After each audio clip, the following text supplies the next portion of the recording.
Au nom de Dieu, le tout clément, le tout miséricordieux, soyez les bienvenus à cette nouvelle vidéo, l'épreuve inouïe de la vérité. Paul, parole de Dieu ou parole d'un homme? Nous lisons dans les Galates que Paul dit « Mais, quand nous-mêmes, quand un ange du ciel annoncerait un autre évangile,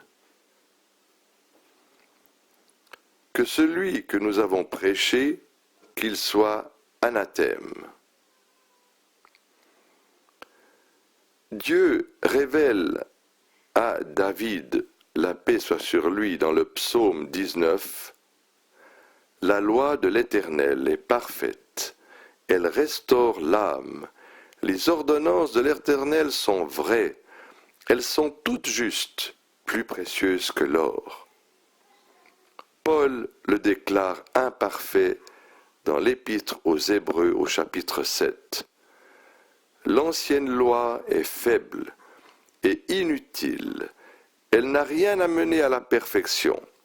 Si elle avait été irréprochable, il n'y aurait pas eu lieu d'en chercher une seconde. Dans le Deutéronome, Dieu révèle à son prophète Moïse, la paix soit sur lui, « Maudit soit celui qui n'accomplit point les paroles de cette loi, la Torah, et qui ne les met pas en pratique. » Paul écrit dans l'Épître aux Éphésiens, « Jésus ayant anéanti par sa chair la loi des ordonnances dans ses prescriptions, qu'il soit anathème. » Paul aussi, non seulement contredit Dieu, mais il contredit aussi Jésus. Nous lisons dans Matthieu que Jésus dit « Ne croyez pas que je sois venu pour abolir la loi ou les prophètes. Je suis venu non pour abolir, mais pour accomplir. Car, je vous le dis en vérité, tant que le ciel et la terre ne passeront point, il ne disparaîtra pas de la loi un seul iota. Celui donc qui supprimera l'un de ces plus petits commandements et qui enseignera aux hommes à le faire, celui-là sera le plus petit dans le royaume des cieux. » Mais Paul se contredit aussi lui-même. Nous lisons dans la première épître aux Corinthiens, « Quelqu'un a-t-il été appelé étant circoncis, qu'il demeure circoncis? Quelqu'un a-t-il été appelé étant incirconcis, qu'il ne se fasse pas circoncire?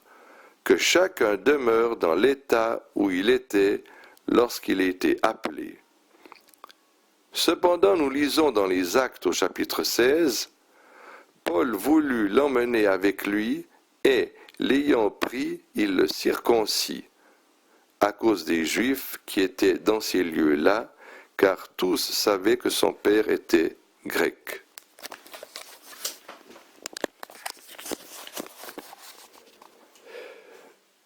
La Bible certifie que Paul est rempli du Saint-Esprit et que, par conséquent, il ne saura se tromper. Cependant, nous constatons que Paul avoue lui-même et déclare qu'il ne savait pas.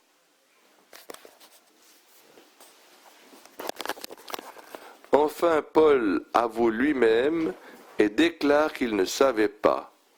Nous lisons dans les Actes au chapitre 23, ceux qui étaient près de lui dirent « Mais tu insultes le souverain sacrificateur de Dieu. » Et Paul dit « Je ne savais pas, frère, que ce fut le souverain sacrificateur, car il est écrit, tu ne parleras pas mal du chef de ton peuple.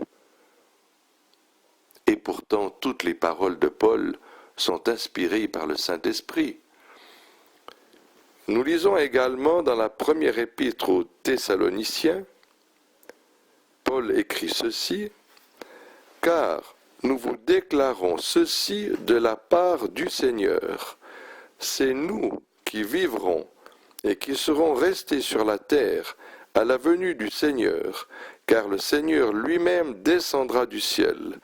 Nous serons enlevés tous ensemble avec eux dans les nuées. » Cependant, Paul et les premiers chrétiens sont morts depuis 2 millénaires, et Jésus, la paix soit sur lui et sur sa mère, n'est pas encore descendu du ciel.